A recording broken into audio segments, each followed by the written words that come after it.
تعلیمات کے بھی خلاف ہے۔ مردانہ کمزوری کی بنا پر طلاق لینا، اگر مرد میں کوئی ظاہری یا مردانہ کمزوری ہو تو کیا عورت اس سے طلاق کا مطالبہ کر سکتی ہے؟ رضوان الہی۔ دیکھیں، مرد میں کوئی بھی عیب ہو، چاہے مردانہ کمزوری ہو یا کوئی بھی عیب ہو، کوئی بھی ایسا عیب جس کی وجہ سے عورت کو شوہر سے نفرت ہو رہی ہو اور واقعی ہو رہی ہو، تو پھر عورت کے لیے طلاق کا مطالبہ جائز ہے، مطالبے میں حرج نہیں ہے۔ ہاں، اس کی بیس درست ہو۔ بیس کا مطلب یہ کہ جیسے بخاری کی حدیث ہے کہ حضرت جمیلہ بنت ثابت رضی اللہ عنہا بہت خوبصورت تھی، ان کی شادی ہو گئی، ان کے شوہر شکل کے بالکل بھی ان کے لحاظ سے بالکل بھی اچھے نہیں تھے، تو انہوں نے دیکھا نہیں تھا، شادی کے بعد بہت زیادہ پریشان ہوئی، نبی کی خدمت میں آ کے عرض کیا کہ میں نہیں رہ سکتی ان کے ساتھ، مجھے اپنے شوہر سے بالکل محبت نہیں ہے۔ تو آپ صلی اللہ علیہ وسلم نے ان کے شوہر کو مشورہ دیا کہ ان کو طلاق دے دو۔ تو اس سے پتہ چلتا ہے اگر واقعی شوہر میں کوئی بھی عیب ہے جس کی وجہ سے عورت کو اس سے نفرت ہو رہی ہے، اور واقعی عیب ہے، عیب میں یہ بات بھی داخل ہے کوئی جسمانی عیب ہو یا کوئی سیکچول کوئی ویک ہے، کوئی کمزور ہے، عورت کی ڈیزائرز پوری نہیں کر رہا، تو یہ بھی عیب میں داخل ہے، تو طلاق کا عورت کو مطالبے کا حق ہے، لیکن صرف مطالبے کی حد تک حق ہے۔ اتنا نہیں ہے کہ عورت شوہر اگر طلاق نہ دے تو خود سے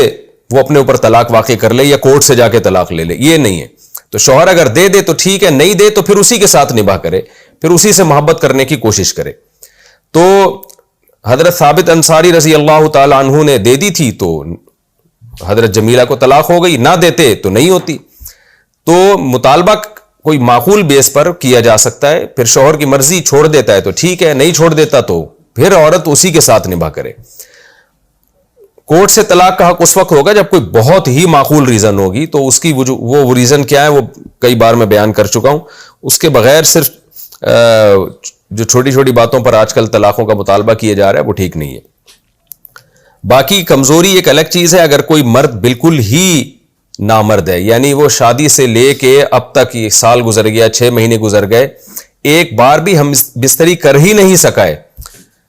تو پھر عورت کو طلاق کا حق ہے کہ کورٹ سے وہ طلاق لے بھی سکتی ہے، اور لینی چاہیے کہ نہیں چاہیے تو اس میں پھر شریعت کا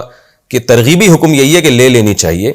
اس کی وجہ یہ ہے کہ نکاح کا جو بنیادی مقصد ہے اسلام نے جو بیان کیا وہ اولاد ہے، توالد و تناسل۔ تو نبی صلی اللہ علیہ وسلم نے صحابی کو ایسی عورت سے بھی منع کیا، نکاح سے منع کیا جن کی اولاد نہیں ہو سکتی تھی، تو یہی حکم عورت کے لیے بھی ہے کہ جس مرد کے اولاد نہ ہو سکتی ہو تو بہتر یہی ہے کہ اس سے طلاق لے لی جائے، لیکن یہ کوئی واجب حکم نہیں ہے۔ اگر عورت کو اپنے شوہر سے محبت ہے اور نہیں لینا چاہتی طلاق تو بھی رہ سکتی ہے وہ،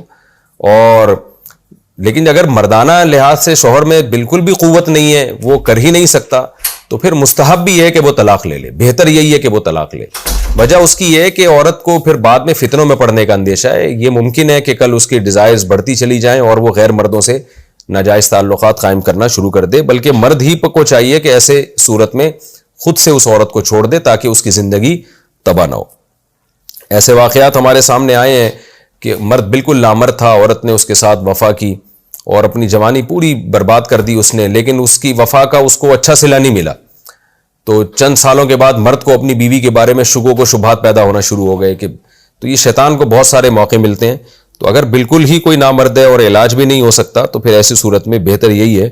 کہ اس سے علیحدگی کا مطالبہ کیا جائے۔ غیر مسلموں کے